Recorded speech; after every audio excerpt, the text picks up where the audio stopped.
Bienvenidos. En este vídeo vamos a empezar a trabajar con el modo avanzado, donde las operaciones se realizan de forma un poco diferente al modo básico. Ahora vamos a introducir un objeto, por ejemplo, un cubo.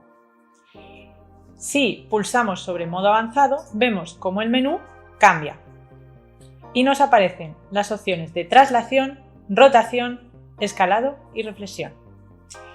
Si aplicamos una traslación, vemos que podemos mover el objeto en cada uno de los ejes. Vamos a aplicar una traslación en X, por ejemplo, y en Y. El objeto se nos mueve a la posición en la que acabamos de mover los ejes. Después podemos cerrar esta traslación y aplicar una rotación. Podemos elegir el eje del plano a la que lo vamos a aplicar. Esto es un poco diferente, puesto que en el modo básico podíamos rotar en cada uno de los planos. Elegimos el ángulo y rotamos. Vemos cómo se nos van acumulando las distintas operaciones y podemos seguir añadiendo más operaciones que se vayan acumulando unas debajo de otras. La razón por la que se pueden acumular transformaciones es porque el orden es muy importante, como veremos en el siguiente ejemplo. Hemos añadido un corazón, al que hemos aplicado dos rotaciones. La primera rotación en el eje X con un ángulo de 90 y la segunda en el eje Z con un ángulo de 90. Vemos la posición en la que se encuentra el corazón. Si cambio el orden y pongo la rotación en Z primero, el corazón cambia de posición. Lo vuelvo a hacer y vuelve a cambiar. Por eso es muy importante tener en cuenta el orden de las transformaciones.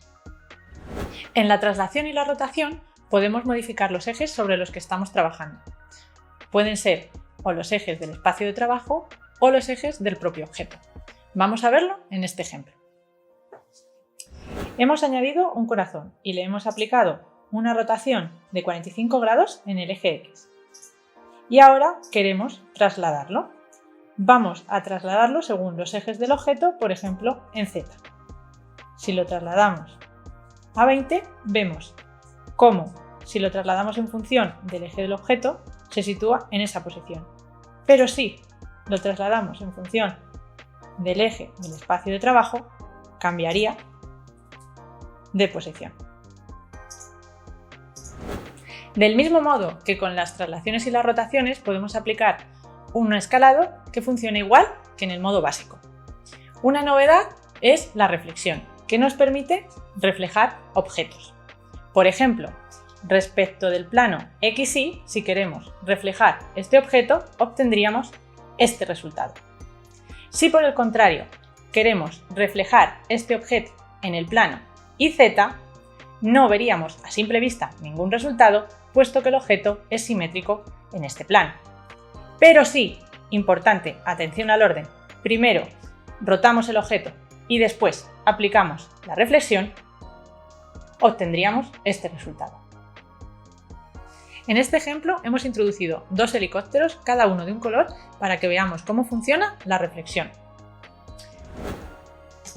Tenemos un helicóptero amarillo y un helicóptero azul. Al pulsar sobre reflexión, vemos que tenemos el plano X e Y y cómo el helicóptero se sitúa enfrentado al otro. Si cambiamos el plano al XY, el helicóptero pasa a situarse debajo. Y si modificamos al plano ZX, parece que no ha cambiado nada porque el helicóptero es casi simétrico, pero podemos apreciar que en el rotor se ha modificado la reflexión. Esta forma de trabajar puede resultar un poquito complicada, por ello os animamos a que practiquéis todo lo que hemos visto hasta ahora.